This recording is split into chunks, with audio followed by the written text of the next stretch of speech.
Model nito ay S12. Yan, S12 Pro drone. Hello guys. So, ngayon guys ay mag-unbox tayo ulit ng panibagong drone, no? So, ito ay bago na naman. Galing sa Shopee. So, ngayon guys, buksan natin ang drone na ito guys. Ay model nito ay S12. Yan, S12 Pro drone. So, ngayon guys, tingnan natin kung ano yung laman at itsura niya. So, makikita niyo guys. Yan. Pinapsan ko na yung bubble wrap.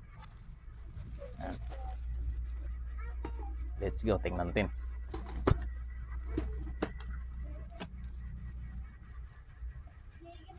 Wow.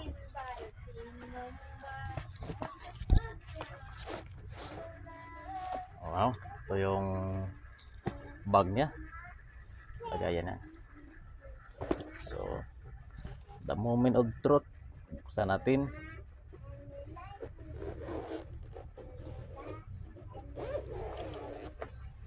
Ayun. Wow, parang okay.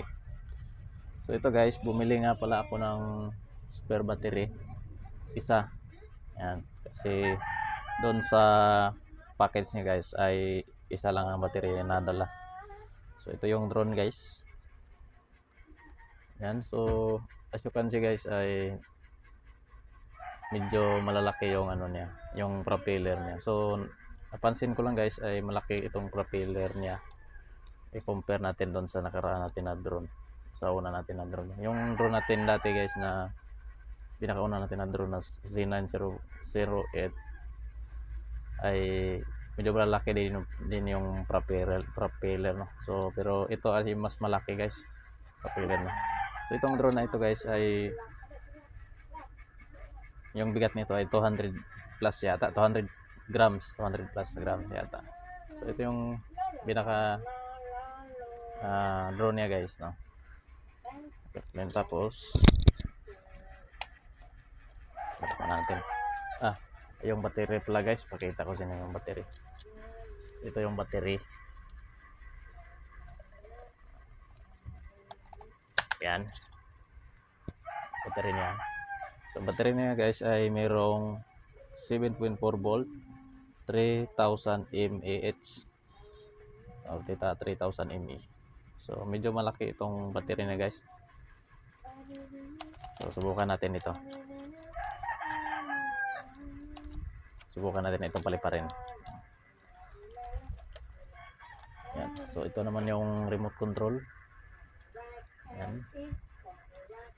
Kung mapansin nyo, meron nakalagay GPS. Yan.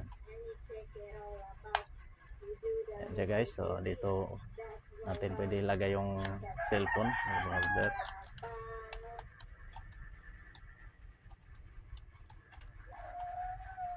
Tapos meron siyang kasamang propeller. Meron siyang 8 propeller. At saka yung mga screw niya guys ay 4 na piraso yung screw. Tapos meron siyang screwdriver isa. Saka yung charging cable. Saka ito naman guys ay ito naman yung obstacle avoidance. Yan. Na natin. Yan. Yung sensor niya guys nilagay dito. Yan.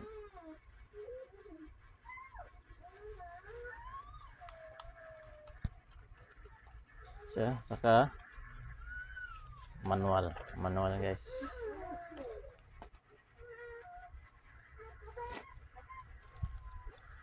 Ito yung mga manual niya, yung isang manual niya para sa app niya guys, at ito naman yung para sa operating manual. Yan. So sabi ng seller nito guys ay itong drone na ito ay meron daw advance na picture. Merong advance na picture kung ikukumpara natin doon sa mga ibang drone na karaniwang ginagamit na naka-line up nito ay katulad ng mga L series na drone guys ay halos magkapareha ito ng model. sa L series doon. Katulad ng L200, L600. Yung L200, L600 iba pala yung design ng body. Yung yung L900 guys ay halos kapareha sila ng design ng body. So, subukan natin guys itong paliparin, no? So, tingnan natin kung gaano kaganda yung performance, ano yung performance niya. So, yun lang guys. So,